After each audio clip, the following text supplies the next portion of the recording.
Hey there. So I had someone ask me, how do you decide between what you do during your synchronous time and what you do during your asynchronous time? So, what do you do when the students are live on a video call with you, and what do you do whenever they're working independently or on your Google Classroom internet assignments? So, we've been doing a couple things and had a couple theories about why it was best and what we've been doing. And then today, I actually was a part of the Zoom Academy and had some really wonderful speakers talking about the same things we've been doing and why they're so important. So, I'm feeling really good about our ideas and I wanted to share them with you. What we've been focusing on during our synchronous time or our student community time when we're all live on Zoom together is doing activities that are predictable, that are routine based, and that are going to give the student a chance to feel successful. We want them to feel like they are a part of the group. We want them to feel like they can raise their hand, they can answer questions, they can do the activities. We don't want to be doing something that they find difficult or that they're afraid of. We don't want them to be afraid to participate with us in the very few precious minutes that we have together. I know in our district, we only have 30 minutes in kindergarten. We only have 30 minutes of time each day with the kids together, and then another 150 minutes that they're working on things by themselves. So we want to make the most of those few minutes together. So we have a very structured routine. We're doing the same activities every day. And as we get more comfortable, we'll change them up. We'll make them a little bit more interesting. But we want the kids to know what is going to come. We don't want their affective filter to be so high that they're afraid of not knowing what's going to happen and not knowing the answers. So focusing on building community and building our confidence and our time together, we do things like calendar, our days of the week song. We count to 10, we count to 20. We do a read aloud every single day. We actually do two read alouds because kindergarten books are very small. We're doing our read alouds with the same story every day for a week. So by day 4, the kids know what happens on the next page. They know how the character's feeling and they can answer those questions. They can tell you what's going to come next. They can read the story with you.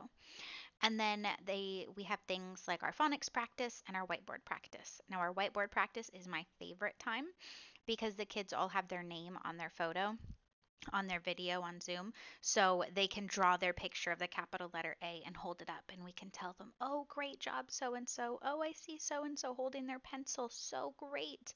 And we have an opportunity to really compliment them and bring them into the class together. We put it back in gallery view so they can see each other, and it's just a very simple activity that's building important foundational skills, but also helping them feel really great about what's happening and feeling like they're in a classroom. Now, our asynchronous time or their independent work, now that's another story. That's when you have to focus on figuring out what you want them to have as foundations, what you want them to be able to do. So later in the year, you'll be working on writing and working on reading and math skills and lots of other very important academic topics.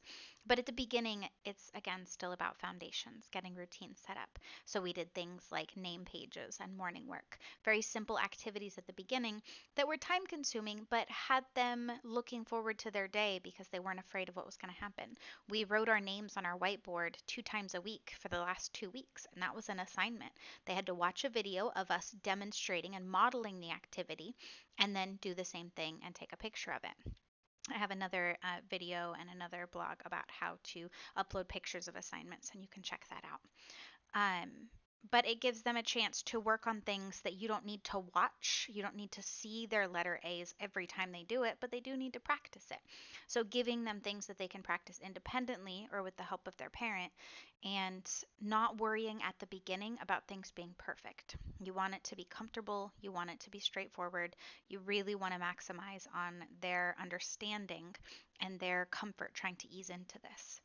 So I would recommend starting very small with everything, but trying to find some good routines, especially when you have them live together. They want to be able to hear you say their name. They want to see their friends. They want that social aspect that you get during your synchronous live instruction more than they want to learn how to write a proper sentence. So focus on the community, focus on the team building and building that connection with your kids.